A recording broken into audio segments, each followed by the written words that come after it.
this is Devonna from Clever Nesting, and today I'm going to do a video tutorial on how to make these simple paper dolls that are from the illustrations either from magazines or from children's books.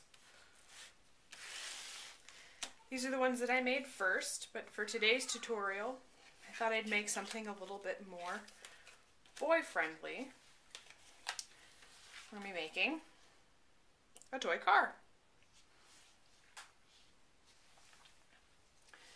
The first thing that you'll need to do this tutorial is your illustration, a cereal box or other packaging material to use for stability, and decorative cardstock for the back. First thing you'll do is you will have your cutout illustration and your cereal box. I'm going to use tacky glue.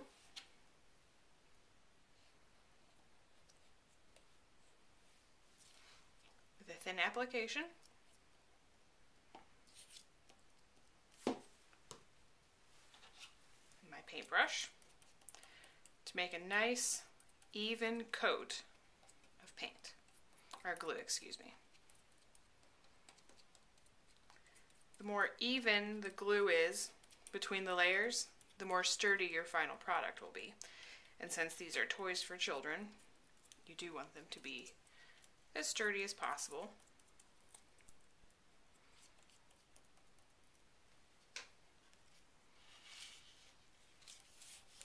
You smooth that down onto the cardstock. It takes about 15 minutes or so for this glue to set up in order to be able to do the next step. If it starts to curl up and the edges come free, then you might want to put something heavy over top of it. We'll set this aside and move on to the next step. Next, we're going to use our sharp craft knife or X-Acto blade to remove the image from the surrounding cardboard.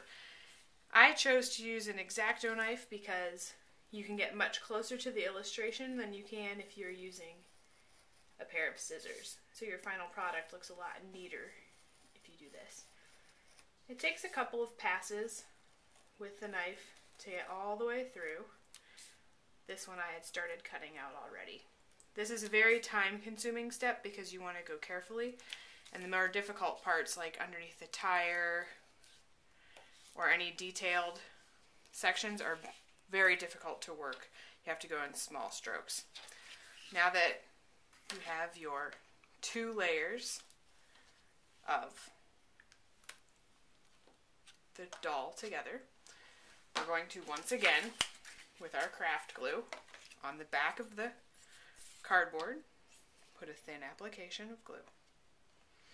And do it exactly the same way as you did the first time. I came up with this craft because my daughter, when she was 18 months old, became very attached to some photographs from inside a magazine of little girls modeling the patterns for Easter dresses. And I tore the pages out, and my daughter carried those pages around with her for months, and as they got tattered and ripped up, and she was sad that her toys were falling apart, I decided to use packaging tape to cover the paper so that it wouldn't tear anymore. And while it worked for making the toys more sturdy, it definitely was not the most attractive finish.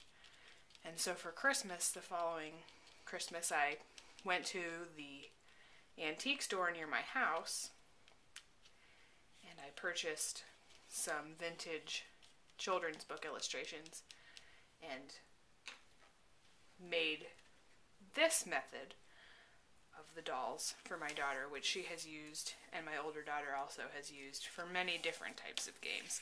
They're good for traveling and for quiet games, imaginary storytelling. You can use them as puppets if you want to, and turn it over and smooth it on both sides.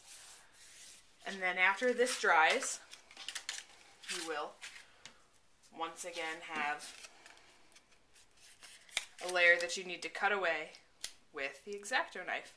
And I'm not going to go ahead and show you this whole process because it's time consuming, although it is a lot easier to remove the cardstock and to cut through this layer than it is to cut through the cardboard layer. And after you've done that, what you're going to end up with is 3 layers of paper. Your illustration, in the middle is the cardboard, and on the back is the cardstock. Now to seal this all up and give it a little bit more sturdiness, we're going to grab our Mod Podge, which makes it a little bit water resistant and very sturdy. If you check out my finished ones, these have the Mod Podge on both sides already finished. It makes them extremely sturdy. They've been played with for a long time and have not been damaged at all. So you're going to paint on with Mod Podge. Can't do both layers at the same time because when you're working with something that's sticky like this, you have to do the front and let the front dry, and then work on the back and let the back dry. Mod Podge goes on with this hazy appearance, but as it dries perfectly clear. And I prefer to use the matte finish Mod Podge for this as opposed to the glossy finish, but you can use whatever you have or whatever you can find. It doesn't affect the way the toy can be played with, it just affects the appearance. So we're going to go ahead and finish this up. Now because all of these layers have glue in between them, this toy is going to need to dry overnight for at least 8 hours before it can be played with. And I'm not going to make you watch me do this whole thing, but I do want to point out one thing, which is to take the Mod Podge and very evenly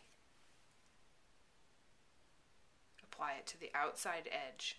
And this prevents the layers from splitting at all so that they don't come apart and they can't be removed or torn or peel.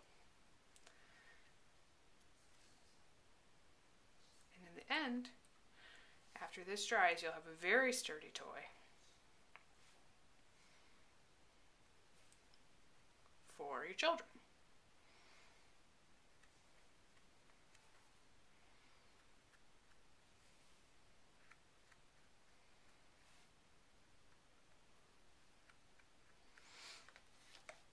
Thank you very much.